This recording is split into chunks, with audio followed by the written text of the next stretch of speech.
Good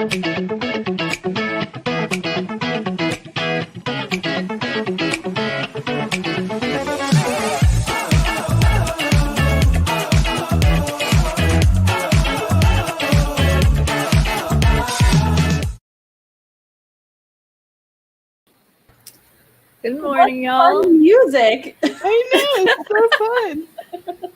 Hi, everybody. Good morning. How are Emily, Kelly, how are y'all doing? Doing good. Doing pretty Yeah.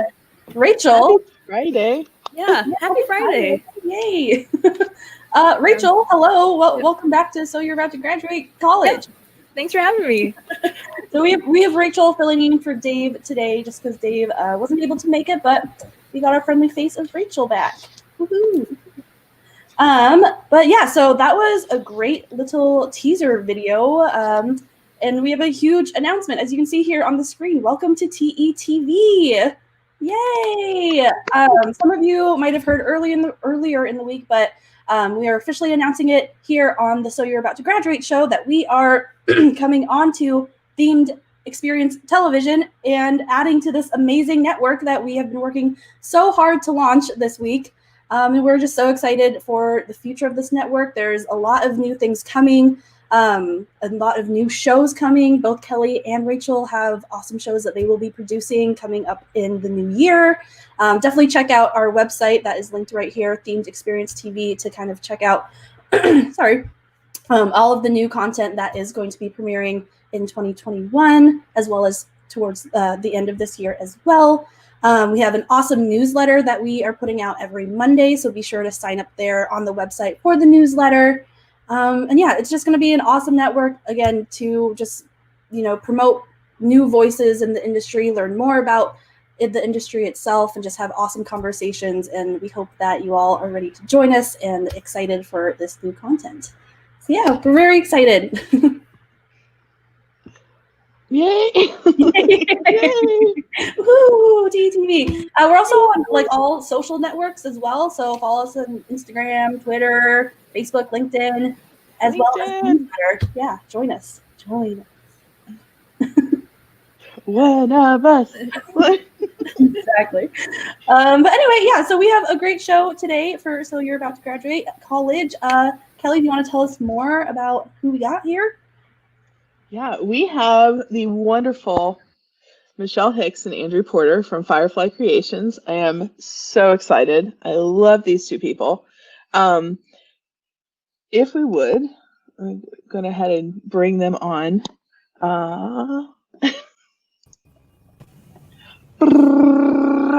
Hey, here we are. Yay. Live from the United Kingdom. Yeah. Across the pond. Yeah. Good morning. How are y'all doing? Great, thank you. Congratulations on the first broadcast of TETV. We are very happy to be here and hopefully kick it off with a great start. Hopefully. Ooh, No, you will. No pressure. Yeah, no pressure. Gosh, this is so exciting. Yay. Yay, Xavier. Yeah, we're excited for TTV too. Awesome. Well, welcome Andy and Michelle to the show. We're really, really excited to have you on here today. Do you want to tell us a little bit more about yourselves, about Firefly Creations as well? Yeah, absolutely. So Firefly Creations, we've actually got a presentation to share. We can bring that up whenever you guys are ready, and we've got some great images to watch, and we'll go forward. So Firefly Creations is all about storytelling. I'm very, very passionate about stories, about human connection, and creating places where people can have fun together. And that's kind of what led me down the theme park path. I always loved theme parks. I would beg my parents to take me to theme parks continuously, but I was always terrified of the rides, but amazed by the entertainment and the atmosphere. And it wasn't until I was a teenager when I was forced on a roller coaster, terrified by the experience that was about to put myself through. But I came off with such passion and emotion that I had achieved something I was scared of. It filled me with confidence, and I wanted to go into a career where I could give that back. And it just seemed like an obvious thing for me to go into the theme park industry. So I went to university, I studied architecture venue design, learning about event spaces and lighting and sound. And then went across to California, where I started building scare houses with Schooltronics and a guy called Jerry Jewell. And I worked in architecture for 7.5 years designing retail, which gave me all the information I needed about disability access, fire regulations, and building codes. So I was starting to really build up an idea of what themed entertainment is. I then came back to the United Kingdom, where I developed my own horror event. And that really became a testing ground for me to play with emotion, look at the psychology of attractions. What's the sound doing? What's the lighting doing? And really understanding how people are creating memories in here. And I kind of got obsessed by that idea of creating emotional journeys through themed entertainment and better family connections. I then had the pleasure of working for a large entertainment company, designing roller coasters, water rides, zoo attractions, and family IP attractions for 6 years, before now finally starting Firefly Creations to be able to go out into the world and do that more. So we say that Andy is the creative side of the brain and I'm the technical side of the brain, but really we overlap in the middle, and we both do a little bit of both, with Andy's background in architecture giving him a little bit of technical, and my love for theme parks giving me a bit of creative. So I'm very similar in that from a very, very young age, like the highlight of my year was always, I got to go and visit one of the theme parks in the UK for my birthday, and I just loved the atmosphere and just enjoying being there, even without going on the rides. So it wasn't until I was about 14 years old, I actually went to a talk about roller coaster design, and I realized, oh, actually, I can make this into a career. That's pretty awesome. And I can take what I love and do that as a job. So from that point onwards, I was looking at different routes into how I can get involved in theme park design. And so I actually studied engineering. I did a degree in civil engineering before I went to work as a structural engineer for several years, before I then joined the same entertainment organisation that Andy worked for. I joined there as a project manager, which was great because there's so many different elements to like a themed entertainment project that you need to bring together. So it gave me really good insight into how that all works. And then, so I worked there for many years, delivering range of attractions, from the water rides to the walkthroughs to the big dark rides, and then decided to set up Firefly Creations so we can take out this knowledge and deliver projects around the world. So stories. We are all about stories and the big wow effect. We start with the concept creation, go into writing, development, show directing, scripting, choreography, which we'll come on to a little bit later when we talk about immersion and what immersion is. But Firefly Creations always starts with a story. And we talk to the client and what they want and what they want to deliver when it comes to an audience. And then we'll go out and see what hardware works for that story, either a dark ride, a roller coaster, a water ride, or even a walkthrough, whatever it is. And something you see on the screen right now is a central castle and a show concept that we've worked on in the past. This, at the heart of Firefly Creations, is what creates brandable, memorable attractions. And that's important when you start a project. If you can create a human connection through the story that you are delivering, it becomes memorable. You're creating memories. You then allow friends and families to have wonderful experiences on your stories, and it makes it stronger to allow that people to revisit, people to make memories and take away brandable merchandise.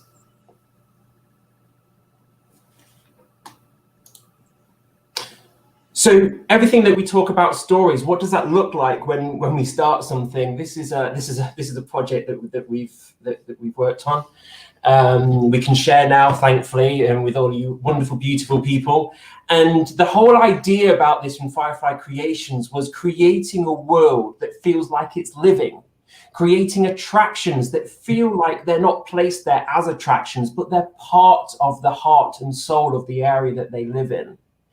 that they're not only large, expensive theming items, but they add to the story, they add to the atmosphere, and they can also be used in nighttime shows. And the special effects, for instance, on this large cracking tower here, with all the water and fire that goes off it, can be in a synchronized show. The idea of falling out of Neptune's mouth here on a boat ride, that could be full of actors at nighttime that are making their grand entrance, as well as all the pirate ships that have got hotels, restaurants, games. This idea becomes a living, breathing attraction area that you can live in for 24 hours, supported by actors that bring the area alive, and your family and friends enjoying and surviving the experiences that they are going on. And at the heart, regardless if it's a big theme park area like this or a small walkthrough attractions, Firefly Creations and what me and Michelle do is we really focus on that story, what that means to the brand, and then work out how we deliver that and what transportation devices to take them on. So whilst we're doing all of that and we're thinking of all the stories, always in the back of our minds, we're thinking, how do we actually physically build this? How does this come together? We believe in everything we do from concept stage all the way through. It's got to be buildable, and it's got to work in the space, not only from a visual point of view, but operational wise and maintenance and from a health and safety perspective. So this just shows you sort of what we'll be working on at the same time as we're producing the concept stage visuals. We're looking at a 3D model and taking sections through that to look at how guests can flow through and to make sure this experience is really going to work. So what you can see here is obviously we've got the sections in the center there, and you can see the station just at the bottom there that guests will load onto, and they board the pirate ship, they go down through the queue lines, and the images on the top right and in the center are all to do with how those guests move. It's all about pedestrian flow, making sure we can control people in the area, they can experience it the way we want them to experience it. And then all the way through to fly-throughs of the experience, so people can really get a feel for what this is going to look like if we take this project further and if we build this project. It's all about bringing people on the journey of the story, but using those techniques to do that. And it's really critical from my side, working alongside Michelle and from the technical aspect, is this ride, say, can take 800 people per hour. It's critically important that the stories and the shows that I'm working on, and this example here has got 2 shows before you get to the main tower ride, that we can deliver 800 people to that ride every hour. If my stories and what I've written is so complex that my shows are 3 minutes, but I've got to get people to the station every 2 minutes, I'm going to be affecting how many people can go on that ride, which affects how long the queue line is. And also a story shouldn't ever be that complex that you can't get across what's happening in that moment at that time. But we will get more onto that on the second half of this discussion. And we've also been working using virtual reality and experiences. This is one of my favorite parts. It's so much fun when you're working on an experience and you get to put on your headset and go in and see it full scale. It's just incredible. And it's the closest thing you can get to experiencing it before it's actually built. But it's actually a really, really useful tool because there's a number of things. We've looked at sight lines that you just can't get a feel for when you're looking at the model on the screen. And you notice things like, oh, maybe that bridge shouldn't be quite there. Maybe that queue line can be shifted over there. And it's just another way of designing and showing people what we're doing, which we're working on as a new tool. And yeah, definitely a lot of fun, but also a lot of use in it as well. One of the core things when you're designing a theme park space and a theme park area is making sure that there are key sight lines. You want those wows. You want to start an adventure where you control the sight line. Okay, I'm starting my journey. I'm here in front of a large portal. I can maybe see a ride coming up over the rockwork. So when you enter that portal, the whole land opens up. But on this example, where you can see here, on the middle bottom picture, that's the second entrance where Neptune is shown, and that's the wow moment. If you go through the main portal, the Kraken is the main feature, and regardless of how big that Neptune head is, he's shadowed. You can't see him properly. And that's because while this area is big, we want people to go on an adventure. We want them to go, come on, Mum, come on, Dad, come on, run, look at the pirate ship. Wow, there's a Kraken. Oh, look what's around this corner. It's that journey and it's that adventure. You don't want to create an area or even an attraction where it opens up and shows all of its wows in one go. It becomes overwhelming, and it also becomes an area that just kind of falls flat. And Amelia are going to talk about heartbeats of an attraction, which also works when it comes to master planning a large theme park area. It's okay to have multiple wow elements. Just make sure those sight lines are hidden, that it doesn't become overwhelming and everyone can see everything at one time. So we'll talk very briefly about our process and how we approach a project, and we'll go into this in a bit more as we go more into the detail. But for us, we see Firefly Creations as all about conducting the orchestra, and the orchestra is formed of all the different suppliers that I was saying come together to make a themed entertainment project. And that's everything from the architects, the ride hardware suppliers, animatronics specialists, you name it. We've got a huge team of people coming together, and we are there to be that focal point, so we know that the whole attraction is coming together to reflect that creative, and really importantly, go back to the client and show them that this is 100% coming together into what we've sold into them. And as the creative director, it's my responsibility to make sure that the architects and the show directors and the technicians are installing everything in their right places.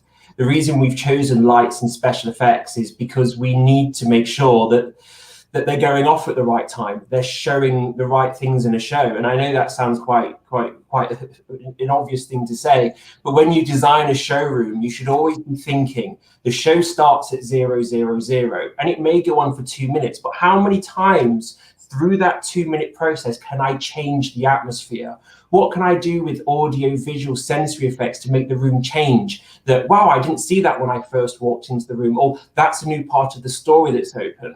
And again, it's all about creating those attraction heartbeats as you go through. For me to be able to do that, I need to work with all of these individual people. It's a whole team of creatives that come together to make something incredible. And that's important, but my responsibility is protecting that creative intent to make sure that when it opens, it works, in keeping all these people in control, that we know what we're doing and moving forward. So the future, what do we see the future of themed attractions? Attractions that think, things that we can take home and play, intelligent spaces, multiple linked rides. We've got the ability now more than ever that technology is so used, from our mobile phones to our tablets, that we can take our experiences in the theme parks, have fun, have memories, take them home, share those memories, and also be brought back to have more memories. Rides that can have levels on them. We come first time, we collect things, we go home, we collect more things, and when we come back, scan our phone into them, and makes those rides very different. We're looking at creating theme parks into a more social hub. Whereas before we were going for the biggest, best adventures that we've ever gone to. Let's look at them of making them into a social place like VR chat, or like you get on Facebook or LinkedIn. Look at them making into communities where we can share these experiences, share being scared, share playing with our kids. Making spaces where your very young kids from the age of 0 up to 5 can socialize with other kids, while the parents can socialize and share thoughts of how their child is doing and what's good and what's bad. That is the power of themed entertainment spaces and attractions, bringing people together that you've never met before, sharing in something that is good, fun, scary, or sad, to then talk about those together and make these places a positive, memorable space to be living in. And that, again, is something that Firefly Creations believes strongly in. So that was a very quick sort of run through of who we are.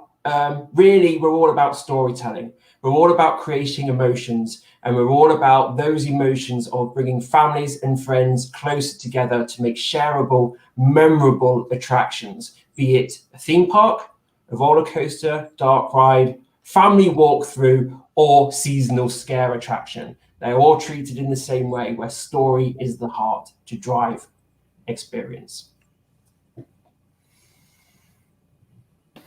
Thank you guys so much. That's genuinely, that was such a tight presentation, and I feel like I got to the core of what Firefly Creations really is. I guess, Yeah. Yeah, a question for you, you both maybe. How do you go about picking, like, this story is going to be, or I know that this project we're going to work on is going to be emotionally compelling, or I think we'll be able to tell a really great story in it. Do you have any thoughts behind that process? We normally start looking at the target audience for an experience, and that could be a wide range, it could be a small range, and that helps to start focusing what is the creative development and what would be kind of the right story for that audience. So we said that story always informs what ride hardware then comes, and we start to sort of mold a project around that.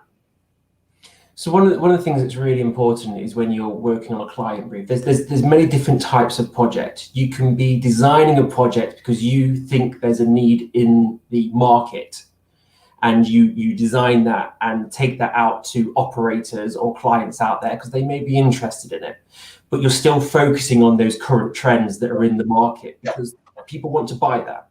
The second sort of project is when you're answering a tender or a client brief where they've come to you with a specific problem. We have a theme park and we get a lot of teenagers, but we don't get a lot of young families, and we want to go out to that market. So we start there, and we look at what's popular, and you look at TV, you look at magazines, you look at computer games, and you look at how the audience is communicating with those different elements. So if it's a TV program and it's an IP, then you look at that IP and you work out, okay, well, this character goes on this journey in the show. So if we were to make that a real living, breathing experience, what storyline can we make the guests be a part of? Are the guests helping the character? Are the guests playing with the character? Are the guests trying to find the character because they've been lost? When we talk about immersive attractions and interactive attractions, we're talking about making the guest feel like they are part of that story. And that's an important thing to kind of think about. Then the rides will make sense. Should it be a round ride? Should it be a dark ride? Should it be a walkthrough? And then we start to think about how that can be approached and moved forward with. Part of the excitement, I think, is when you start a project, you don't necessarily know where it's going to go. It's building it, and it could change halfway through the process. We might decide the storyline's developed in a way that actually that ride doesn't fit anymore, so we need something else. And that's kind of how it all rolls. And it's what makes our industry so unique, is that things develop throughout the whole process. Thank you, because I think that's really illuminating in terms of understanding the process is not linear, or that things, there's a lot of different factors that go into that development. We actually had a question from one of our viewers, Anne-Marie. When you're designing, do you actively choose to match the environment the attraction will be in? If so, can you talk more about that process? Yeah, so I'll take this one. So when you're looking at creating a really immersive attraction, which is what we're going to go on into this next part of this discussion, but we're always looking at creating an environment that feels part of that world. So the attraction is within a world as it stands. And there's two different ways to approach this. You could either have an existing land, let's say, within a theme park. So that world is defined and you're adding an attraction in that, in which case, yes, we're actively looking to make sure that attraction works within that space, and it's kind of a whole part of that, and it's adding to that whole land. If it's a new area or a new ride, we'll be creating that world around it, and depending on the size of the project, the scale of the budget, we mold it around that to fit. But there will always be elements that can go outside the experience. So it's not just a ride, it's everything that's going on around it and everything that comes together that people can enjoy, that aren't just riding, who are in the surrounding area and watching. What's really important to think about when you're designing an environment and the attraction that goes into it is, what is the area, first of all? That's the really important thing. And then the attraction that sits in there has to match the story.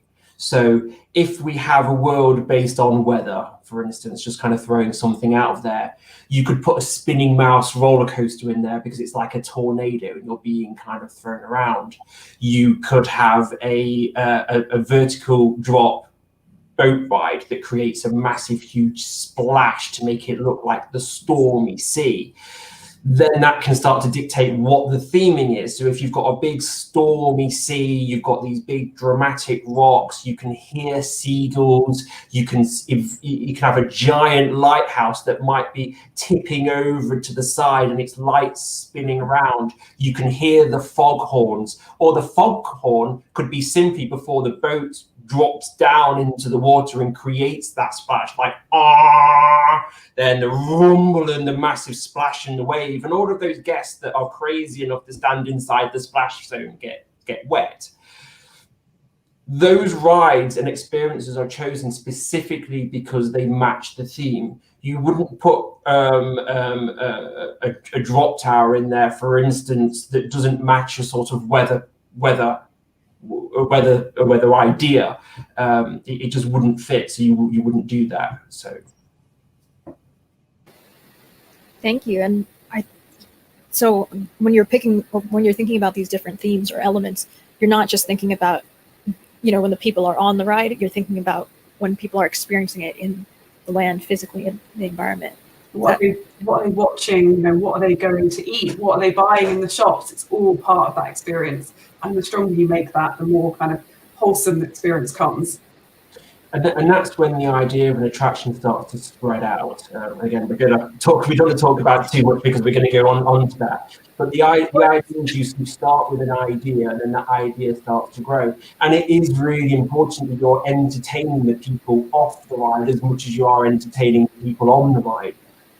People shouldn't be left out of an experience because they can't go on it, they're not old enough to go on it, where their big brother is going on it, or they're too scared to go on it. They should be able to see big brother and dad or mum on the ride, and even maybe be able to interact with them. Are there buttons they can press at the side that said water explosions that go off? Are there buttons that set smoke machines or lights or sound, or maybe they can choose things so they can scare more dad, or they can make them laugh, or they can set off a foul sort of smell which creates a reaction. We're still having that human connection regardless. I'm not going on that, and I wouldn't go on that, but wow, look how brave my brother is for going on it, or look how brave my sister's going onto it. That's someone I want to be like when I grow up.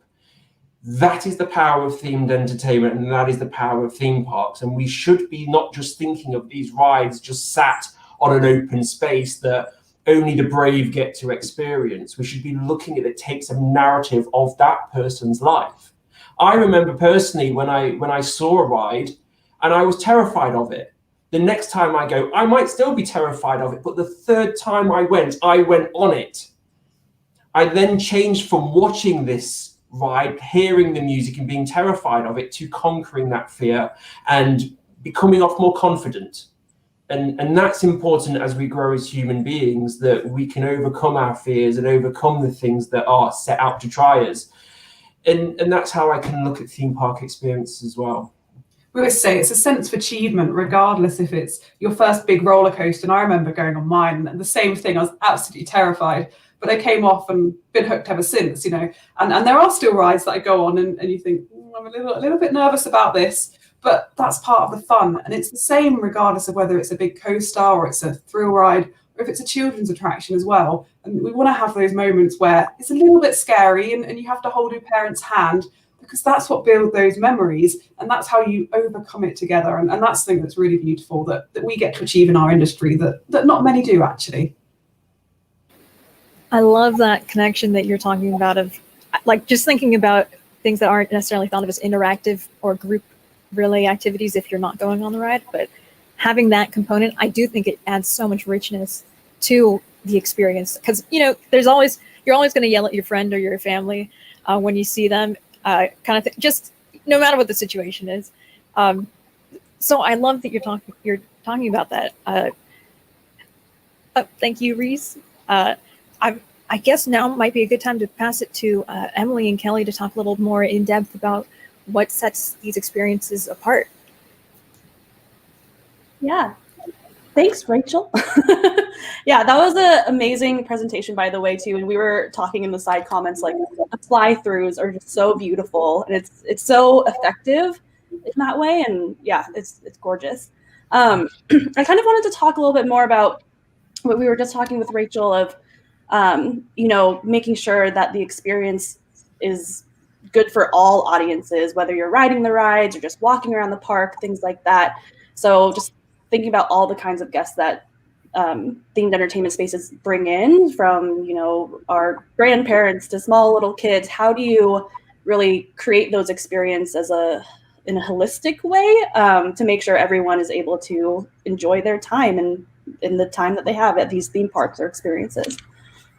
It's a very big question, and, you know, and it's some sort of the holy grail of theme park design.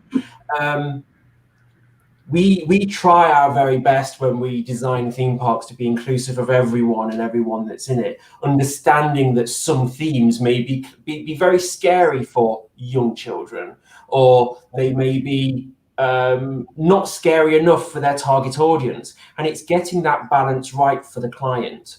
So first of all, what is their target audience that they're aiming to bring into their theme park? You know, is it teenagers? Is it older families, or is it the younger families? That's not to say that the hub of the theme park can be for everyone, which it should be. The hub should entertain everyone, where everyone can feel safe and well. When you then start designing areas for very small children, you don't really want to have a lot of teenagers walking around it.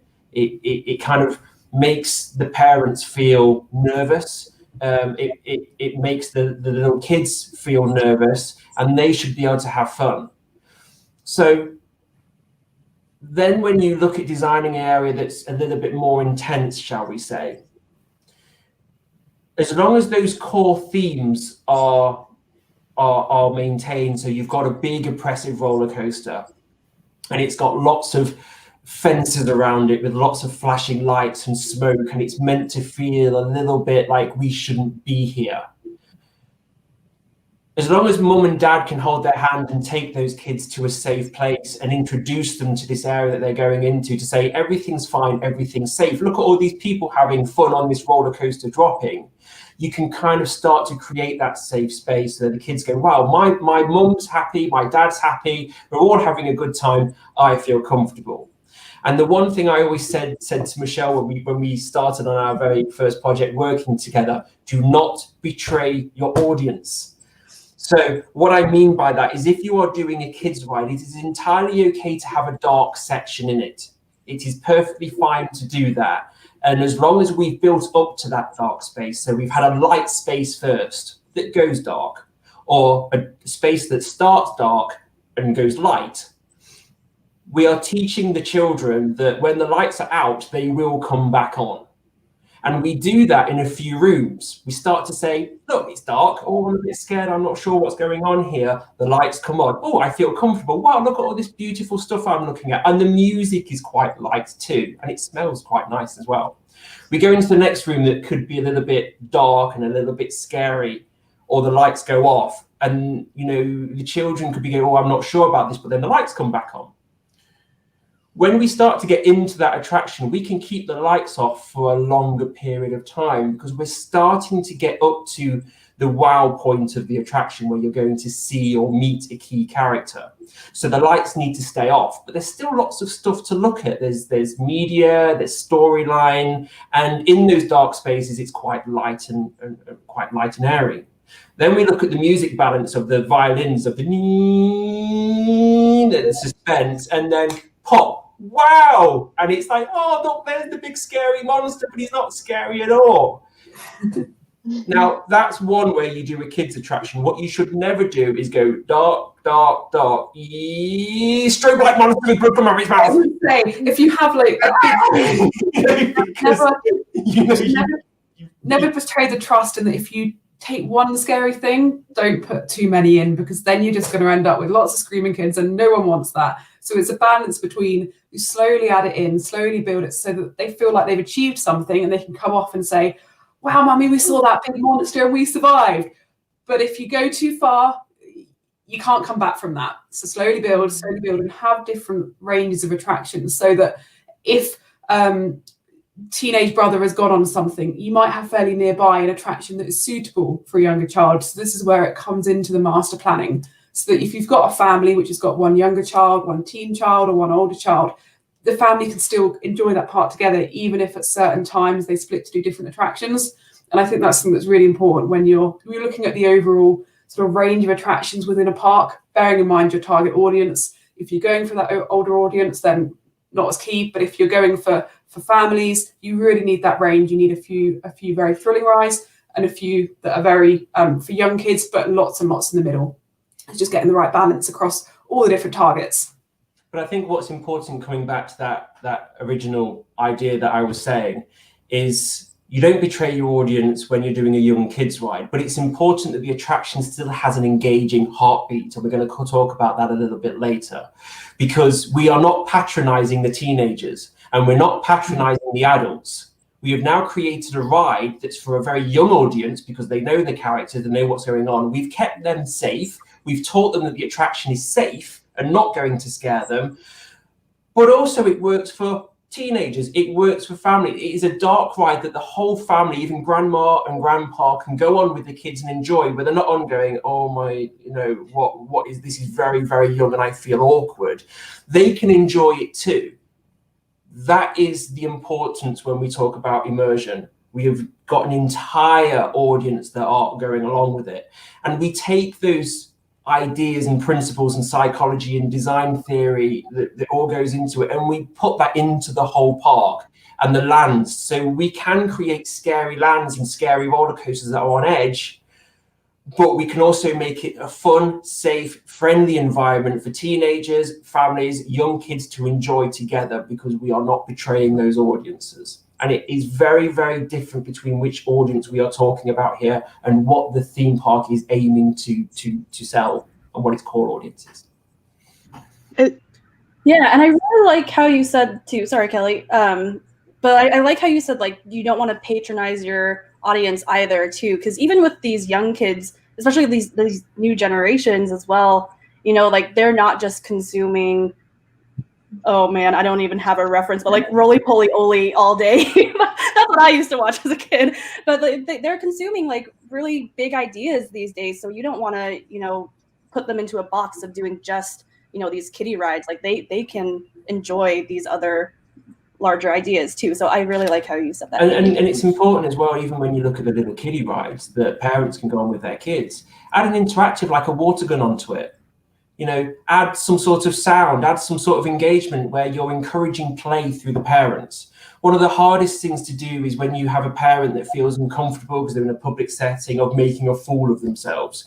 No one likes to be on an exit to an attraction and someone clown jumps out on you and humiliates you in front of a restaurant, and we've seen stuff like that. You're not going to create great, you're going to make everybody else laugh, but you could potentially humiliate someone. So when you look at these young attractions and old attractions, you've got to be considering of who your target audience is and what they're doing. By allowing a small kids attraction area to have interactives where the parents can go, oh, I want to play with my child, you are encouraging play. You are creating a safe place for the parent, child, family, everyone to engage in the activities together.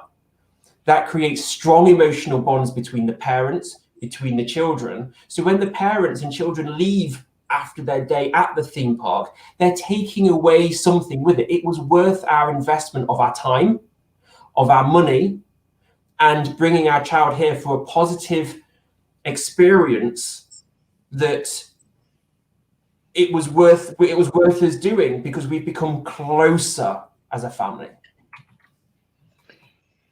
It seems like a perfect layer of kind of love and passion that you put behind this, specifically designing for audiences, not just on ride, but also in the built environment around it.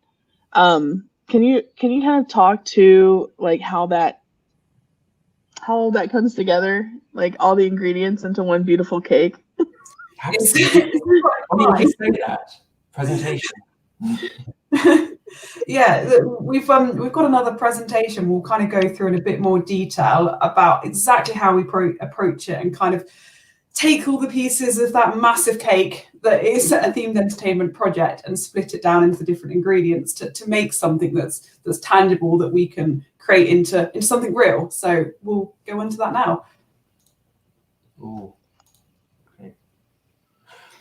So we'll start off with, what is immersion? Because it's a word that's thrown around our industry an awful lot, but actually it's really key to think, let's stand back and say, what is true immersion and how do we get there? Because it's not easy to achieve.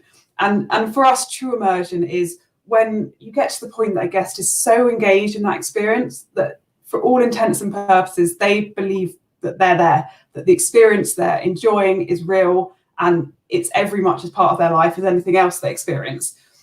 And at that point, that's when you get to this magical moment when the stresses of what's going on in your life elsewhere, whatever you're worried about at work or at school, you forget about that. And it's all about just enjoying that moment.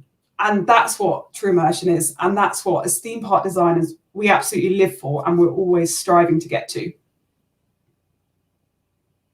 It's the holy grail of what we do. We are entertainers at our hearts. We are storytellers at our hearts. And what drives me, and I know drives Michelle as well, is that ability to take our stories and try and make the world a better place through themed entertainment. And I know that sounds quite cheesy, but that really is the very quick way that we can talk about it.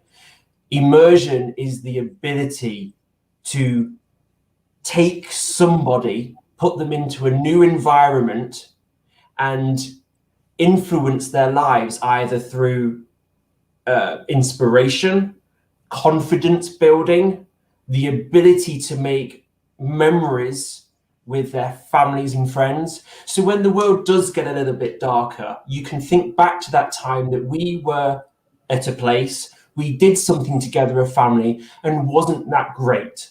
And I think everyone watching this call right now will agree with me that the world needs that more than ever. And when coronavirus does subside and come to an end, they're going to need it more than ever. So those watching that have graduated and thinking, where is our industry going? It is going to come back stronger than it has ever had before, because people are going to be seeking out this human connection to play, to live, and to laugh together once more. So what we do through immersive attractions is give them a sandbox, if you will, to come to a theme park and orchestrate those moments, to allow people to play together, to have fun and laugh and be silly. That can be done through a roller coaster, a dark ride, a walkthrough, or even a simple playground, or a show that you're all standing there watching these beautiful fireworks go off. The trick is, how do you do it? Because immersion is that holy grail, which takes an awful lot of planning and thought to go into it, to make sure that we hit on those key emotions. So let's have a go and explain it in, well, hopefully under 7 days. We'll try. And I think it's important to say as well that we always say that memories are the finest thing that comes out of immersive experiences, and the closer to immersion you can get, the stronger those memories are going to be, and the more people are going to think, oh, we want to go back and experience either that new attraction or go and create new memories. And with everything that's happened with coronavirus, I think a lot of people that perhaps took themed entertainment for granted, now not being able to experience it when we're all kind of stuck at home, it's so important that once we can get through the worst of this, that there's going to be new experiences, and I think we're going to be needed more than ever. So we're very confident looking forward into the future and what exciting attractions are going to come out of it. We just need to kind of all stick together and get through this. So where does it start, Andy? So we start with a simple idea, a simple, basic idea of what we want this story to be. The simpler, the better. What emotion are we trying to hit? What do we want our guests to feel? What do we want it to say to the theme park that it's going into? A big statement for them to advertise in a marketing image? To say, look at us, we've got this big thing? Or something that's so simple and small but very powerful? Come and play with your kids in this new playground like it's never seen before. So we focus on a very, very simple idea and identify the core audience, and we look at the trends that are happening out in the world. What video games are popular? What are people talking about? What music are they listening to? What's going on in the current world? What is technology advancements that are going on? Then we create a single-minded direction. So this example we've got on here, which is from Kraken Cove and above it, very simply, because this attraction is aimed at teenagers and young adults, battle the Kraken. We are going to fight the Kraken, this big legendary monster. I've said Kraken, so the idea of everyone knows what that Kraken is: big mythology, big teeth, super fishy, and yeah, exactly, Kelly, that sort of look. We are going to explode out of this beast. We're going to explode out in a huge amount of energy. We are making a statement here for the theme park that this is going into. We are talking loud explosion. We are talking high speed. We are talking high impact and lots of screaming. We are going to survive the legend. We're going to come to the end of this feeling stronger, feeling we achieved something, feeling that we are the survivors of this experience that we went through. That starts to weave in and out of this simple idea. Battle the Kraken, explode out the beast, and survive the legend. You are going to be the hero of this story if you come on this ride and do it. It starts to create an imagery of, if I'm a young adult or I'm a teenager, going, this ride that's opening at this location, if I survive the legend, I will be a hero. I will share that on Instagram, I'll go on Facebook, I will shout it from the rooftops because I did this. We're also thinking about a spectacle. We're making a big statement for the park with something like this. So what is the theming? What does it look like? So those people that go, there is no way that I'm going to ride this attraction, they can stand around and they can see a 360-degree view of this, and they can wait in anticipation for it to explode out of the beast. And I think in the role that I do, bringing together a team. So when we're working on something like this, we'll not only have the creative team, we'll have a team full of engineers, full of architects, and to create the best product, we have to make sure every single member of that team is really on board with this overall idea. This simple idea has got to be to the point that everyone can understand it. Otherwise, there's going to be confusion in the different drawings that are produced, and it's going to make it harder to pull everything together. So whenever I'm briefing a new company, I'll start exactly with that. Battle the Kraken, explode out the beast, survive the legend. And from that, it's very, very clear that's what this attraction is. Yes, we can fill in the details, but it's just a way of making sure that whole creative vision, it's all hooked on that single overall idea. And then we just develop that and we continue on pushing that. And I'm sure in every single meeting at some point, we will say that single idea just to remind people, this is what this attraction is, this is what it needs to be, and this is how we make it really, really strong and really clear to everyone that visits. Also, from a marketing point of view, you're expecting people to understand this idea, to be able to market it, to get people knowing the ride exists and to get them to the park. It's got to be simple. It's got to be easy to understand. And the story's got to be simple. It's marketing's job to get people to the park. Once they're in the park, it's our job to entertain them.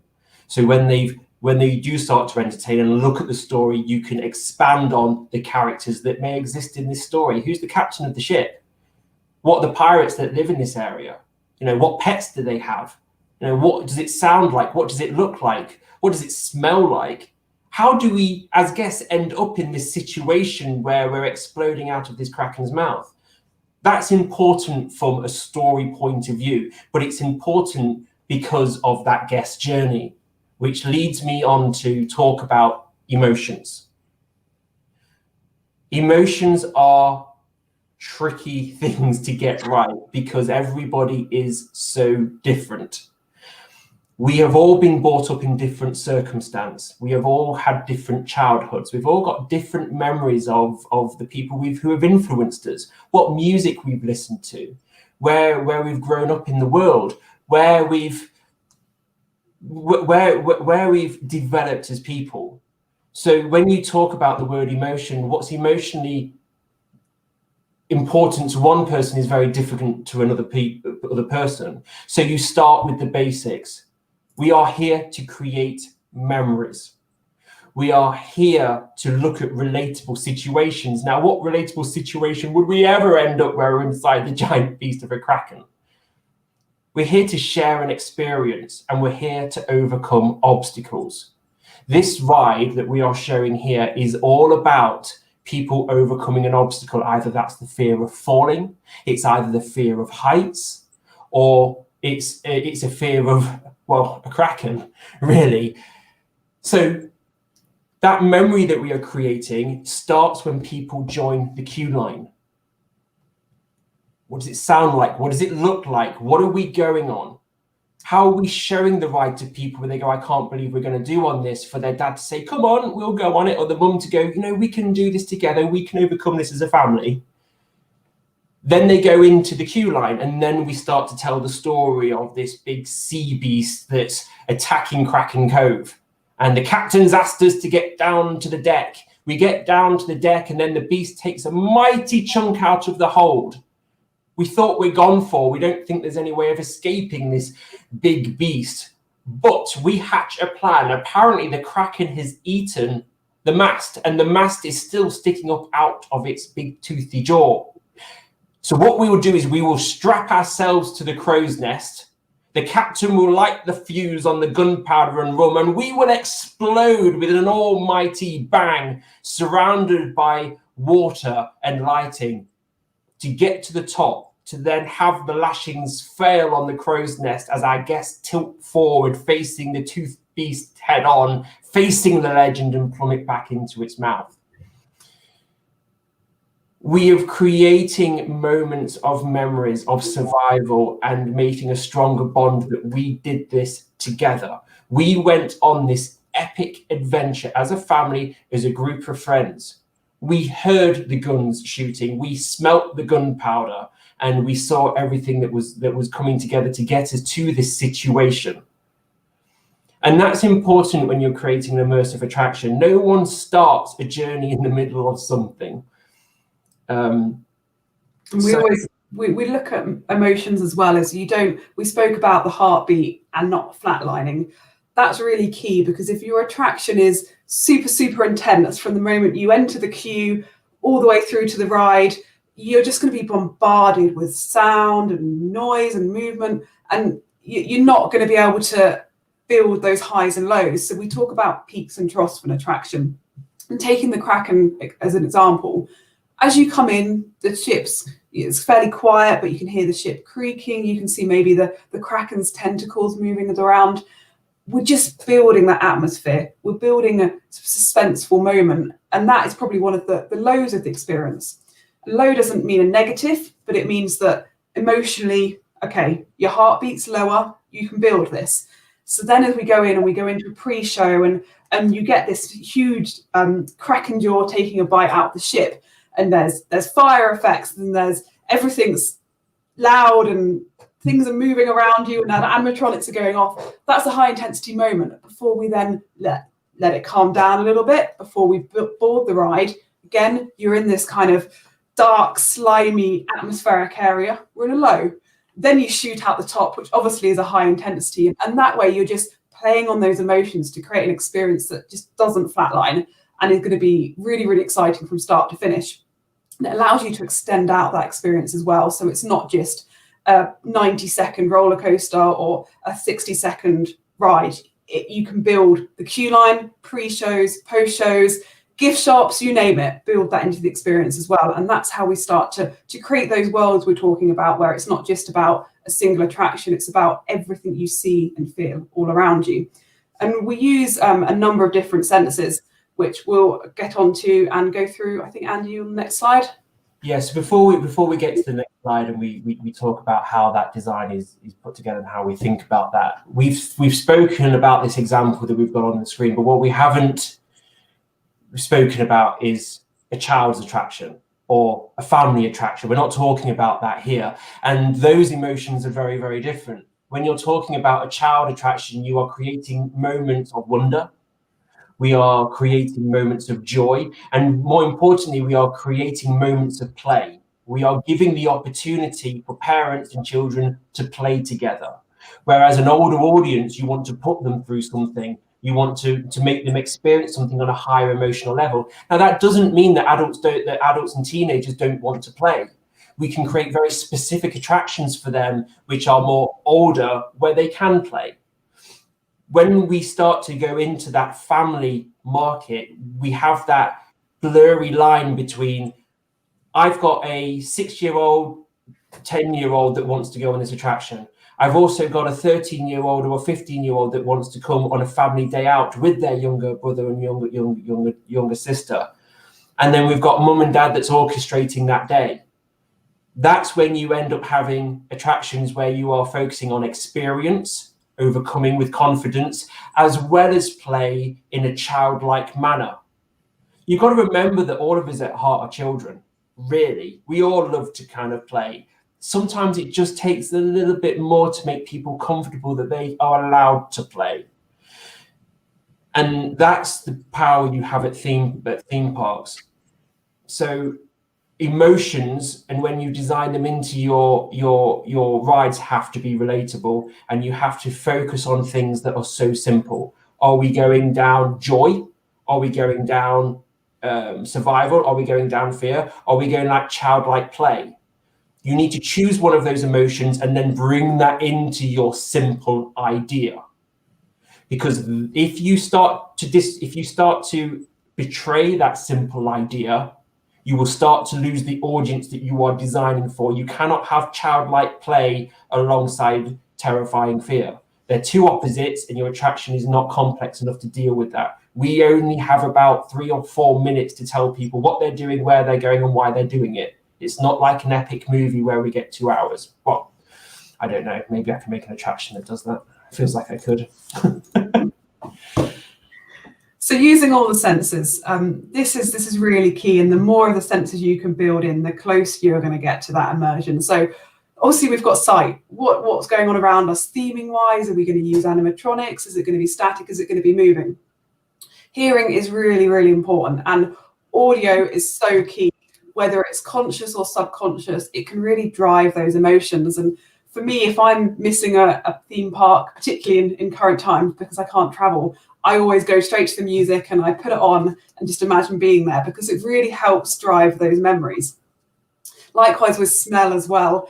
If you've ever been somewhere and you smell like that dampness of a water ride, and you remember going back to perhaps when you were a kid and you were on a log flume with your family, and it takes you back, and it's all enhancing that. And the stronger those memories are, kind of the more immersed you were in that experience. Taste is an interesting one, a little bit harder to do, but not impossible. But particularly when you're in an attraction where you've got an awful lot of people going through frequently, but it's very, very strongly linked to obviously the smell. So we often play with those two together. And I'm not sure if it's an unpleasant smell, you'd maybe want to taste that as well. We might need the pleasant taste for when you go into the restaurant later on.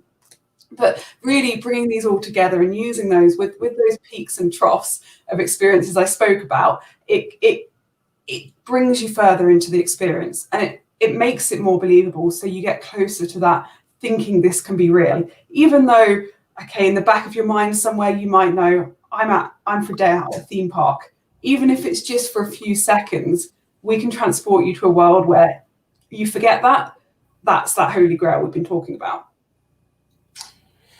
So we work in a world where health and safety is key, obviously, and we are trying to do situations which are a bit dodgy. Really, when you're facing massive giant sea squids, people have got to be kept safe. When we start to talk about sensors and the design of an attraction, of what the atmosphere feels like, we want people to stay immersed into that story. They need to feel that they are on the edge of an adventure. But it's all got to be done safely. It's all got to be done with throughput in mind. And we've got to train our guests on what we're doing. So if you're doing a walkthrough, for instance, we can use lighting and we can use sound to encourage people to move on. So this scene is finished, move on to the next one. That decreases the amount of operators needed, which makes the attraction much cheaper to run for the operators.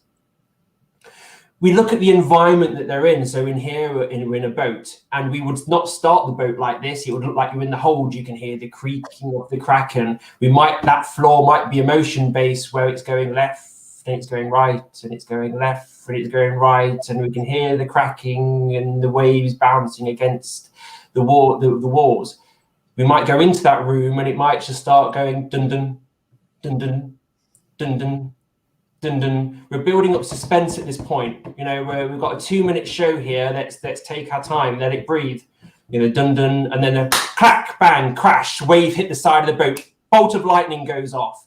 The whole room goes dark. The lanterns have been blown out that were lighting up the room. We're now in pitch black. Left and right, left and right. We can hear the Kraken's teeth starting to crunch against the wood and going through before we get the bolt of lightning again. The whole room goes dark, lifts up. We've got animatronic tentacles in there. Our music is more dun dun dun dun dun dun dun dun dun dun dun dun dun dun dun dun, you know, sort of thing, with all the explosions and fire going off. We can see the eyeballs slipping around the sides. The motion base is cracking. The captain is screaming. The boat is going down. We're not going to make it. We have to get out. Everyone to the hold quickly. Abandon ship. The doors open. Everyone runs out of that door to clear that space quickly into the next room before the next part of the story. The lights turn off. The candles turn back on. The scene resets very quickly. The next group of people walk into dun dun dun dun dun dun. Yes, everyone's doing it now. Dun dun. Yes. Dun dun. We are starting to take guests on an immersive journey. We are using music. We are using sight. We are using touch. We are using smell to create these worlds that people feel are real in a safe manner, but also ensuring that the ride can still do 800 people per hour. And that's almost an example of a heartbeat within a heartbeat. That was just one pre-show, but you can really see, you know, how the whole experience is doing that. And so it's not just the whole ride experience. The physical, when you're strapped into the drop tower, should be like that. So when you get to the top and you fall forward, then you've got one of those low moments where the suspense is building before you drop down again, and it's that high impact thrill. And I think the pre-show example is a really nice way of doing that as well, and how it's always important just to keep building and letting people breathe, I think, is the key. So we get on to the fun stuff. Michelle loves this next slide. Go for it. We build it! Yay! We see it come together. My favourite bit. So yeah, I love to see everything come together, and working with a team on site, and we're going through each stage, everything from groundworks up. And this includes not working just with the build team, but with the operators, with the maintenance team, making sure this attraction is going to work and it's going to be efficient. So we're going to get people through in the time that we need. It's going to be reliable. So working with the ride manufacturer, that if we're going to spray water on people, then the ride is designed, it's got the paint on it so that it's not going to corrode, and in 5 years' time, we're going to have reliability issues. So working through all those issues, looking at what happens if the ride breaks down. It will break down. How do we get people off? So we go back to the 3D view, and we look at each area, and we really interrogate each element and exactly how a guest's going to behave in there. So in the station, for example, is there anything we can do to speed up loading? Because it might only save you 5 seconds per cycle, but over 8, 12, 16-hour or more day of operation, those 5 seconds per 3-minute cycle are really going to build up. So on this example, you'll see there's dots on the floor. Really, really simple. But so in the pre-show, the dots relate to the station. And that means that people go straight to their seat on the right side without having to run around or trying to fit together. Sounds so simple, but it makes such a difference to operations. And it's those kind of things that when we're getting into the detail stage, we're always looking at how we can improve, how we can make the ride run more smoothly. So it's not just the actual physical construction process, it's everything to do with operations as well. And it's really important that I'm involved with this entire process. My background as working in architecture allows me to understand how these spaces work. how the flows work. You don't want to be terrifying people if you're telling them how to get on a ride. It will destroy your throughput. So that show, the reason why we've designed this attraction in the way we have, and I'm going to try and risk something here, which I knew was going to go horribly wrong, but the why, if I bring up this, nearly had it. If we bring up this plan here, why we've designed it in the way that we have is this is the section where we come down into the boat from the main area and we go through our queue line. There is a batching area. This allows the operator to get 20 people ready. So when these doors open and that room is clear, they can walk in. It is not vitally important that people stand on their dot at this point, but we've put it in there to say to the audience, there are dots. Notice them on the floor. Notice where you're standing before we start into the dun dun dun dun dun dun, as the boat's barking backwards and forwards. Then from that area, we're starting to educate the guest what to do on the attraction. If you notice when they run down this burning corridor and they reach to the next area where we are more dots on the floor, you'll notice there is a red line splitting this room in half. This is the second show in this attraction. It's much calmer. This is where the captain is telling us, I have a plan. He has eaten the hold, but there is rum and gunpowder in there. We're going to attach it to its mouth.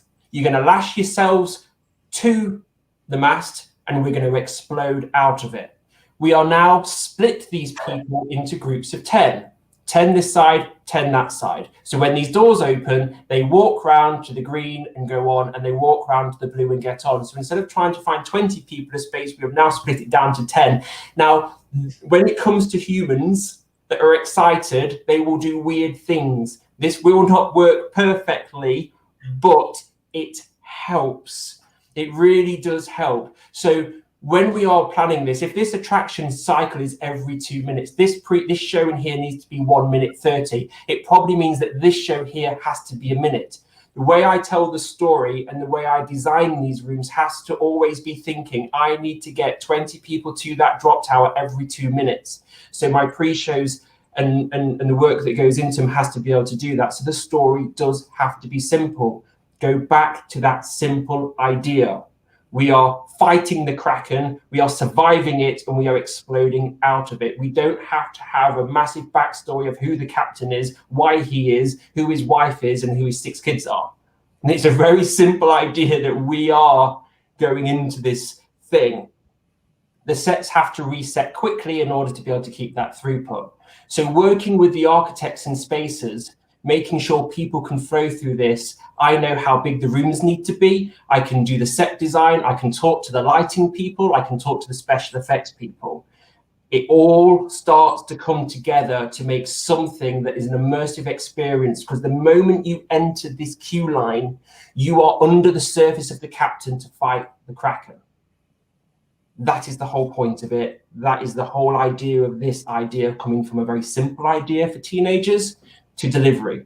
Now, if we were talking about kids or families, we are talking about different emotions and different immersion, but I'm not going to bore everyone. That is next week's show.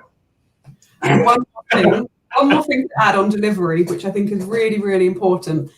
You will have challenges throughout projects and things will go wrong. With the best planning in the world, there will be things you find that you didn't expect to find or people that do things you didn't expect them to do. What's really key and how Andy and I work together is when those challenges happen, we figure it out as a team, so that any decisions I'm making in terms of moving things around on site, because we found something in the ground that we didn't expect to be there, so we can't build one of the tentacles in that location, for example. We'll figure that out and we'll move budgets around together, because otherwise I could be making a decision that goes against that creative idea that causes us huge problems later on. So it's just having that teamwork between the creative brains, the technical brains, and where we somehow meet in the middle somewhere. And that's what creates the best overall experience, even when things inevitably happen that you hope didn't, as I'm sure many of you had experience of. But yeah, it's all part of the fun and it's all part of the problem solving, and it's why we love what we do.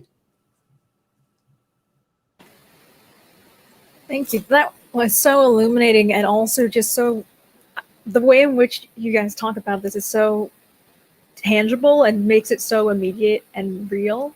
Thank you, like Annie, you're genuinely one of the best storytellers ever. We have a question, if that's all right, from Anne-Marie again. How can a themed entertainment company engage with their audience at home during coronavirus? Shall I go? Do you want to go? First, and I'll think. I mean, that is a hard question because everything we've been talking about is obviously about being there and being immersed in a physical situation. That doesn't mean you can't take some of the principles and apply that into an at-home situation. So we see examples of some companies where they're doing at-home packs, where they include things like you might get a CD or I don't know, whatever the kids are calling them these days, that you get with an audio track on, and you get perhaps you get something which gives you a smell and you have to spray that at a certain part of the experience. We're taking those kind of ideas and pulling them together into as close as we can an experience at home. Now, what's harder is being in the physical setting. So are there ways we can do that? Perhaps there's times that we actually blindfold people, so you don't need to be in that, and it's all about the senses. So there's ways to do it, and there's ways to continue the storytelling, and through apps and through building those stories, so people that wish to delve further into those very simple ideas they can experience in the park. If they want to build that further, then we can use this time to do that and kind of create more in-depth stories as well. So when they come to the park, they can be thinking of that in the back of their head would be my suggestion. Also remember that we're storytellers, we're entertainers at heart. Coming to a theme park and having an experience in a theme park is that one-to-one connection of being in the space. There's no reason why themed entertainment companies that have their own brands can be working on the backstory, you know, looking at simple things they can do on the content. So if they've got a comic book or they've written a story put out on their website of when we can open, come back and experience it again. But did you know about the secret door that was to the left when you walk into the attraction? Do you know who lives behind there? Well, then you can start to then re-engage with that audience for when they come. They go, oh, that's that door that we read about before, that you read me at night, Mummy, when I was going to sleep for bedtime. Now we're here. Let's see what's behind that door. If that door becomes so important to the narrative, that could be another attraction that you end up building in the later on. It helps keep your audience. It keeps talking to them. Just because I design in the themed entertainment space, I love live entertainment. I love seeing people actually in the stories that I write. I also write children's stories. I write adult stories. I write horror stories. I write an awful lot, because that's what we do. We're storytellers. Just because we have chosen the themed entertainment world to bring our stories to life in doesn't mean that we can't do that at home and share our stories with people to create emotions and to keep engaging with our guests on an emotional level through experiences. I love the idea, actually, just thinking out loud. There's an opportunity there that perhaps what we're doing now in building those stories at home is, if we can physically build that in the park, it creates another reason to get back and builds that excitement again. So just helping that, getting the flow of visitors back as we start to go through the recovery period. I think that's, I'm quite excited about that and the opportunities there. Yeah, and another of me thinking out loud as well, virtual escape rooms like this past summer during the pandemic have been pretty interesting to see develop. And what if like theme parks or themed entertainment spaces, you know, mixed within that, and they could do ones like based off of their lands where you learn more about the land in this virtual setting, and then when you come back to the park, it's there in like tangible spaces. Yeah, that's super cool. Also, going back to your first presentation, you showed how you all kind of develop in VR as well, and you can see that using like the Oculus or something like that. That was really cool to see, and I wonder, I mean, not everyone has VR headsets and things like that, but that would be pretty cool to see, like Roller Coaster Tycoon 2.0, but now in VR, and you can walk around your theme park. It's pretty cool. If you all have any more questions, though, from our audience, please do comment them down below from where you're watching, whether it's Facebook, YouTube. We would love to get to them. But I did have a question for you all as well, for you, Andy and Michelle. A lot of our viewers are young professionals who have either recently graduated or are on their way to graduate.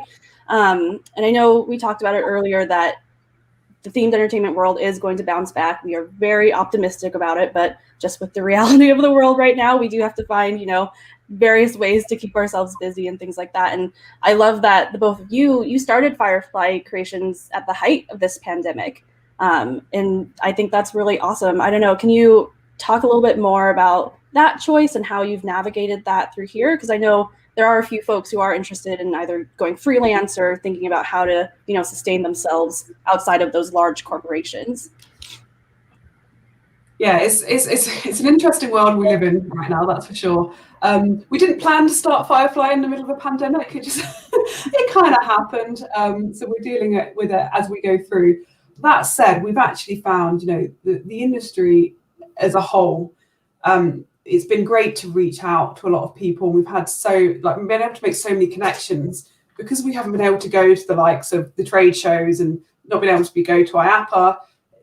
There's been a lot more networking throughout the year, which for us has been great. And we've been able to build teams of people that we're able to work on to deliver future projects. So that's a big tick.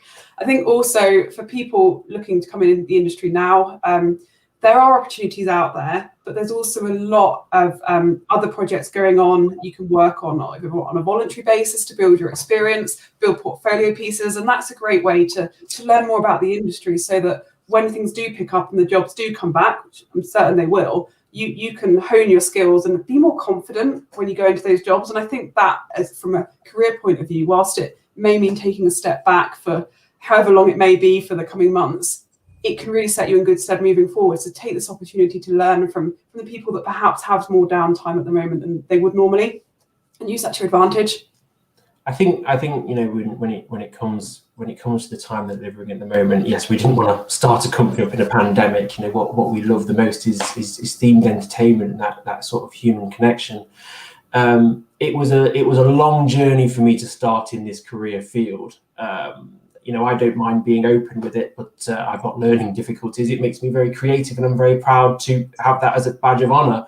But when you're this creative, having the ability to work out how you express that creativity was something that I've had to learn over 10, 20 years. And I'm getting better at being able to deal with it. When you're so passionate and so driven to be involved into doing something, you want people to hear you so loudly that you want to be involved with it. You should never give up on, in your heart, what drives you and what you want to be. We live in a world where, yes, we've got to pay bills and we've got to do all of these things, but the most important thing is that you are yourself, you are honest to yourself, and you develop yourself in a way to deliver theme park attractions if that's what you're passionate about doing. Never be told no, always think of yes, but I could do this. Keep developing your skills and keep trying. Never give up. Because if you are truly passionate about being involved in this industry, you will get into it. And you should never go, well, this has happened, it's not going to be for me anymore. It is for you. The industry needs new up and coming passionate people to be involved, and it will come back. So don't lose heart. Keep following that dream to deliver entertainment to the world, because we need you and we need it more than ever. That is such a beautiful message. Like, I'm sitting here, I'm like, yes, thank you. We had a really great question just come in from Lars. Hey, Lars. He said, great presentation. What tools do you use to create these proposals, like the modeling software, etc.? Secrets. So I'm going to say the ones that are the most useful. God, I can't even. It's very okay. I'm going to say the ones that I kind of use and I go to that are useful to me because they are universal. I use SketchUp an awful lot. It is an incredible tool. It is very quick and it is very easy to use. If you start going down the modeling route, you start going down the modeling route, then it becomes more complex. So you need to think about, okay, what career is it that I want to do, and what helps me communicate an idea? When we are talking about designing theme parks and doing the job that I do as a creative director, the idea is key. It is the most important thing. So what can you do to get across your idea in the simplest way without having to learn how Maya works or 3D Studio Max works or all of these really crazy modeling programs? So SketchUp's a massive research for block working. The Photoshop photo editors out there to create presentations. InDesign to create a presentation, or as we've just done now, PowerPoint is a great way to communicate those things. Those are the tools that I use to get my creativity across. Getting the creativity across is a key one, because you're often working with people in industry that don't necessarily visualize things in the same way, particularly if it's a team that don't have a creative or an engineering background. So for me, I find it really helpful when we've got, even if it's really basic, just to kind of block out how the space is going to look. SketchUp is really invaluable for that, and it is one that's simple to use. You can learn it you don't need to go into the fancy stuff to get that basic information off that then shows what's kind of in your head in a clearer way. You're presenting an idea, so photo reference, creating mood boards, and being able to tell that story. That's what I do. If you're going to be an illustrator or a 3D modeler, then yes, you probably should learn 3D Studio Max animation software and all of that wonderful stuff. I would really highly recommend anyone kind of thinking of 3D modeling and visualization that you really look at the Unities and the Unreal engines at the moment. That real-time rendering has now become a possibility. Rather than waiting 7-8 months for something to render, you can do it in 5 minutes. That is now being brought along with virtual reality that me and Michelle are using. But everything that we use is a seamless transition. So when we create the architecture drawing, that gets made into the model. The model then influences the visuals that you see in front of you, which then can be used for the 3D animation and can also be used for the virtual reality. You should never be finding yourself in a situation where you're having to learn 12 different programs that you have to spend 7 months on each to communicate a simple idea. The point of a simple idea is it's simple to communicate, and that's how you get started. It's such good advice, and I appreciate that you are willing to share that with us, because some people play close to the vest. How dare you say SketchUp? Give away all our secrets. If we don't have more audience questions for now, I'd love to ask another question about what do you wish that you could have told yourself when you were starting out, since themed entertainment is kind of I don't want to say it's a roller coaster, but it really is an up and down journey where you have so much going on. But yeah, would love to hear your thoughts on that. Lots of answers going through my head right now. Most of them are not appropriate for PG-13. So, Michelle, can you start? I'll go first. I'm going to think out loud. I think for me, it's kind of be confident in your ideas. So it took me a while, when you're in a big boardroom meeting, there's lots of people there, to have the confidence to say, actually, I think this, shouldn't we think in this way? And I think the really, really great thing about all the talent coming into our industry at the moment is you've got different experience and you're used to different ways of working because you've had different technology. So never think that the ideas you have aren't valid, or because someone more experienced than you said something else that you shouldn't mention it, because you could be holding on to things that could make such a big difference to the project and actually end up driving that whole project. So my advice would be confident when you're in those situations where you've perhaps got lots of very senior people around you. Say what you're thinking, and more often than not, the response will be, oh, actually, I hadn't thought of that. Thank you for your contribution. And once or twice, it might be, no, that's not going to work. But that's okay too, because you just learn from that and you move on and you put your idea forward next time. So yeah, confidence is the way forwards, I think. Yeah, I'd happen to agree. Mine would be kinder to myself. I think is the sort of creative force out there. I wear my emotions on my sleeve. I am a terrible poker player. I'm like, oh, I've got a hand, and everyone else is like, yeah, fold. Like, so, just be yourself more. And, if you want to be passionate about what you're talking about.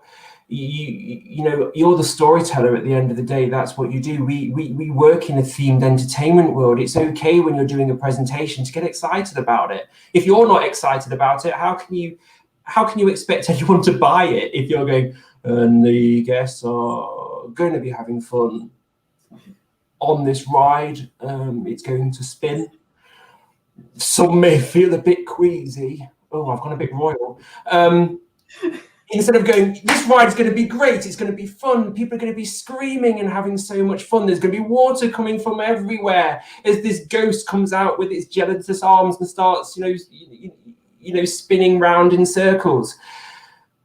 Having that confidence in yourself that you're in front of people because you deserve to be there, because they want your ideas, so own that. You will get knocked down a lot. You will have your confidence knocked. Again, part of the curses of being creative is when people are just saying no and not telling you the reason why they're saying no can sometimes be quite difficult, because you think, well, why no? I need to work on this a little bit further. Move on to the next one, forget it, put it into the drawer, because you never know, in a year's time, it might be worth something. Be kind to yourself, be kind to others, and create great experiences. Thank you for that. I think that especially this, resonates so deeply with me, and I'm sure I don't want to speak for Emily and Kelly, but it really, really, I think, speaks a lot to the meaning of when we get lost in the minutia of oh, this needs to be this, or this needs to be X, Y, Z, and just pulling back and saying, okay, I did the best I could. This is the best I could do with what I had. Being true to yourself as well, that's really important, because we're only ever going to get the best attractions we can when we've got people with all different backgrounds, all different experiences coming together. So if your idea is slightly different, then say it, because it could well be a stronger, or it could be something that can be incorporated to make a stronger experience for everyone coming to go on that attraction or experience that adventure. Oh, and we would also like to, we have another audience question, if that's all right, by Andrea Pax. What are starter jobs you'd advise for the best experience? Oh, tricky one. The reason I'm saying a tricky one is because I'm from England, and it's very difficult to get into this industry in England. So I can only answer from my personal experience in England. I volunteered at theatres. I learnt and got involved with the guys on the lighting rigs. I got involved with the guys cabling, the guys setting up the projectors, the audio, the set designers, why they've done some things in certain ways, understanding that theatre design is very different to theme park design in the way that you set up sightlines and points of views. Volunteer at scare events. Again, those sorts of events that need people to help them set up, those seasonal events, Santa's Grottos, live music events, festivals that are out there. Look at why people have done the things that they've done. Not a starter job, I know, but go and visit places. Have a diary with you. Take photos. Write reviews of the places that you visit. Make sure that anything that you're saying negatively is backed up with a reason why you didn't like something. The worst comment you can make to any sort of designer is, I didn't like your attraction because it was bad. It's not a good enough reason that you think something's bad. Why is it bad? What is it about it that you didn't like it? If you were to design this space, what would you have done differently? So you go to a museum, you look at it, oh, I see why they've done this. Well, I don't like why they've done that because it's done this, it's done this, it's done that. If I did it, I would make it better like that. When you start doing things like that, you start to talk the language of designers. You start to then be able to look at a piece of work and go, well, actually, I visited a space very similar to this. And when they had the light there, it blinded me from seeing X part of the story. So maybe we could move that around, or maybe we could have some sort of projection on the floor because it was a bit empty there when we did something like this before. You're starting to look at things in a very different way. And that's something that I did. I wrote reviews. I had a website where I'd write all the different things. So when I'd go in a queue line, I wouldn't just be thinking about, oh, look, there's the roller coaster. I'd be looking at what other people are looking at. Why are people looking at the roller coaster at this point of the queue line? Why are people engaging at this point? Why are they on their phones? What's kind of broken in this environment that people just want to look at their phones because they're bored or or they're doing something else? Analyze all of that stuff around you. Then when you go to your job interviews or you do a portfolio piece, you're going to be able to discuss it in a little bit more detail. So when they say to you, why did you design it like that? Oh, well, I designed it like that because when I was at X, Y, Z, I noticed people on their phones. So I thought if I put an interactive here or a window into the water ride or a window into whatever was going on, people would be looking at that more than looking at their phones. Understanding that there's budgets and stuff to discuss at the first point, but you're now designing. You're doing intellectual design where your design is really looking at that guest engagement from the time they enter the queue line to the time that they leave. That's what we have to do, is connect to the story, because if they connect to the story, they connect to the brand, which more they're going to buy into that brand a little bit further. Was that a good answer? That was fantastic. I mean, you brought up an interesting point of talking about the themed entertainment industry in Europe a bit, of how it's, you know, not the easiest in the world to break into. And I know that us, the three hosts, are from North America, and we would love to hear a little more about what themed entertainment in Europe is, or what that looks like. It's no different in terms of the skills that are applied to create great attractions, and that's the key. What is different is perhaps how the general, like, the theme parks are run. So there's a lot more smaller family-run parks that makes up a higher proportion of the industry. And as a result of that, the way they're run and how they bring in either internal or external teams to run projects is a little bit different. And I think one of the key things is when we're working on these projects, you get involved in a lot of different elements. So you wouldn't just be doing storytelling, or you wouldn't just be doing concept art. You get involved in all of that. And actually, whenever we're putting together teams, regardless of where they're located in the world, we always encourage everyone to contribute to each stage. So we don't put you in a concept art silo, because we want to hear your ideas. If you're passionate about the industry, which you will be if you're on one of our teams, because that's one of the big things we look for, then we want you to be contributing ideas based on your experience. So I think there's a lot more of that coming together. The other big one is budgets.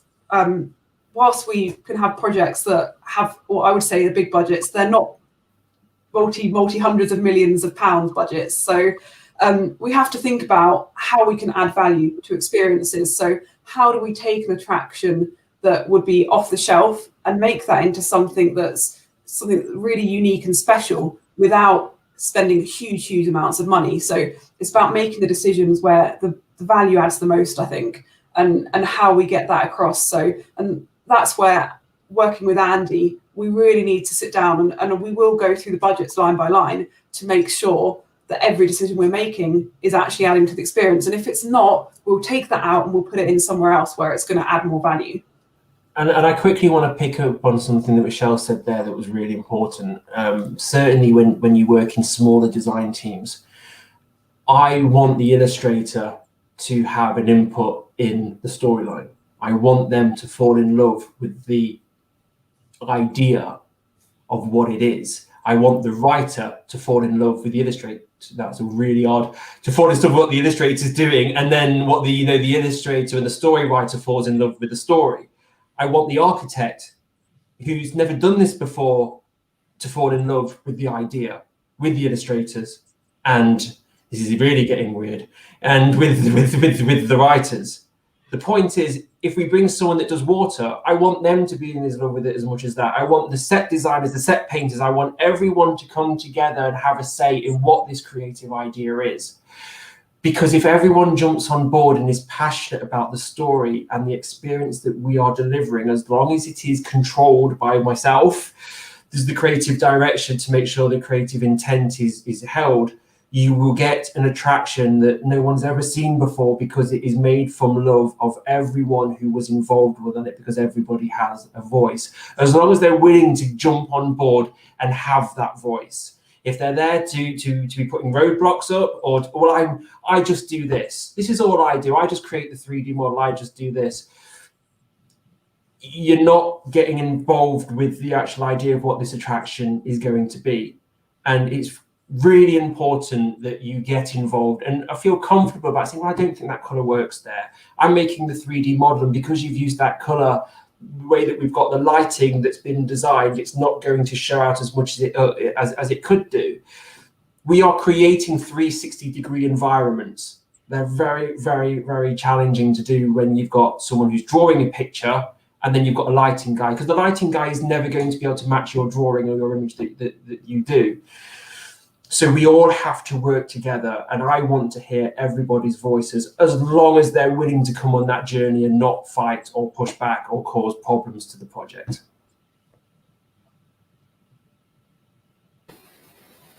Thank you. I think sorry, I'm looking at different things. What are some things that excite you about starting a new project? Where's it going to go? What are we going to end up with? I just said on that, you know, it's when you're looking at a blank piece of paper and you've got perhaps a very, very loose brief of what this is going to be, and you have to really think as to what it's going to become. I just love the thought of where's it going to go, and what's my involvement going to be, and how my skills going to be used, and also what challenges are we going to have along the way, because every project is different, and every team is slightly different. Perhaps something else to mention about working in Europe is perhaps more so than in Northern America. We often pull a team together on a case-by-case basis, and at Firefly Creations, that's very much how we work, to bring in the very, very best skill sets for each project. So you have to get that dynamic working on each project. And once you kind of see those skills coming out, you get a feel for how it's going to come together. And then to get to the stage where you're breaking ground on the project and you see it start to come to life, that's always an incredible moment. And then when it opens, that's my next favorite moment as well. So seeing the emotions and seeing the reactions. It's just because it's the whole process, but it's so incredible to be able to work on a project where it's purely about entertaining people, regardless of what that emotion is. It's entertainment, and there's no other industry that does that. And that's why I work in this industry, and that's why I love what I do. Yeah, I love starting stories. I love that engagement, but all the way through, I'm like, I can't wait for people to come and see this. I can't wait for people to come and see this. Are they gonna? The day before, you're like, oh, people are coming to see it. I'm really nervous. Yeah, are they going to like it? And then that's when the self-confidence that we spoke about before comes into it. We're like, oh, what have I done? You know, and it's that's because we're passionate about what we do. We want people to enjoy what we've done, understanding that it's like Marmite. Some people are going to like it, some people aren't going to like it. You just hope that over 80% of people like it. Other way around, you need to go and hide.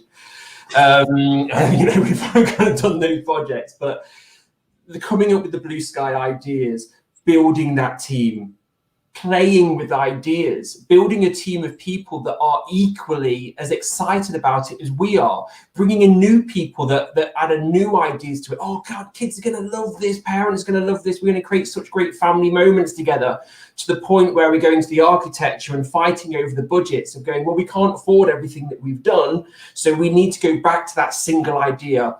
We are looking at this emotion, so we need this, we need this, we need this, we don't need this. And that push and pull all the way through to the very end when it opens, and the gates open and the guests run to your attraction, and they know you because you've been around for a long time. So you're there talking to them about the industry. You're doing exactly what we're doing here, as people ask us how to get into it.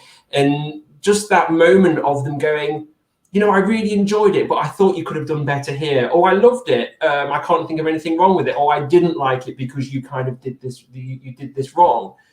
To me, it's all about putting our art out there, putting our stories out there, getting guests engaged with it, making something where people come and enjoy themselves to create a bigger brand, and creating valuable memories. And it's all an incredible journey from the beginning to the very end. I can't think of anything else in my life that I would be doing than this. It's probably the best job in the world for me.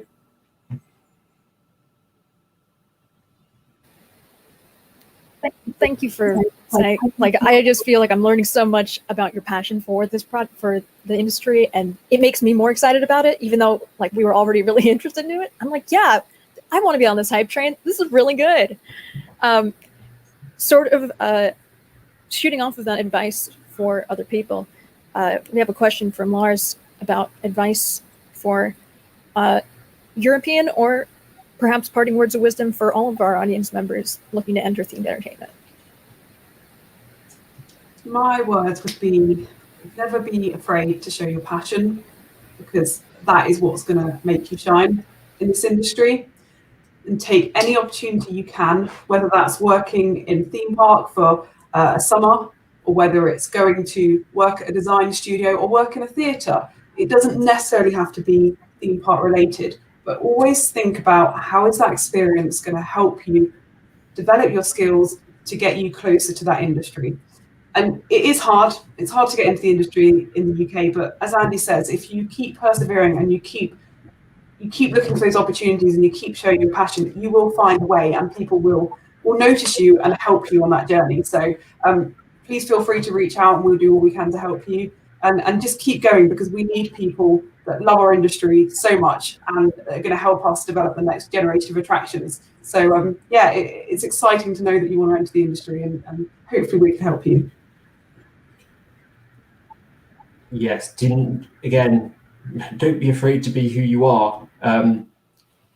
When I said I wanted to design theme parks in the UK, my parents were terrified. They were terrified. They were thinking, what is that a job? Do people actually do this? Is that something that they can do? Maybe you should go and do something safer. And they led me down a path through love to go down the architecture route, because you've got a skill there that you can kind of fall back on. But me being me, I was very passionate and very determined and very stubborn to get into the industry. Don't be afraid to reach out to people. Don't be afraid to go to conferences. Think about joining the TEA and go onto their website. There's also IAPA, which you can get involved with too. Start getting magazines. So Park World's really good to kind of see what's going on there, and reach out to companies. Tell them who you are, what you want to do, and they may offer you apprenticeship, or they may offer you some work experience, or they may offer you to get involved, or they may say, not right now, you need to go and focus on this. But when they say go focus on that, work out what it is that you actually want to do. And like Michelle said, we are very passionate about this industry. We believe in new people coming along to it. So reach out, and we might be able to have a talk. You can also subscribe to TETV. Nice. Nice, Emily. I have it tattooed here. Exactly. But we are coming to the end of our show today, and we do want to say thank you so much to Andy and Michelle for being here and representing Firefly Creations. It was amazing to see all of your work, both presentations that you had. I kept zooming, like looking closer at the concept art, and I was like, this is so cool. But yeah, thank you so much for being here. You can find both of them on LinkedIn if you did want to reach out and ask more about their work and what they've been doing. But also, shameless plug, once again, TETV is live, and we're so excited.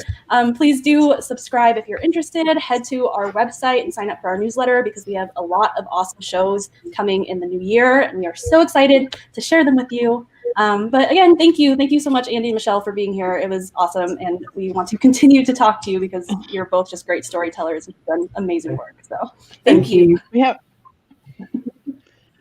Awesome. All right, we'll see you all next time.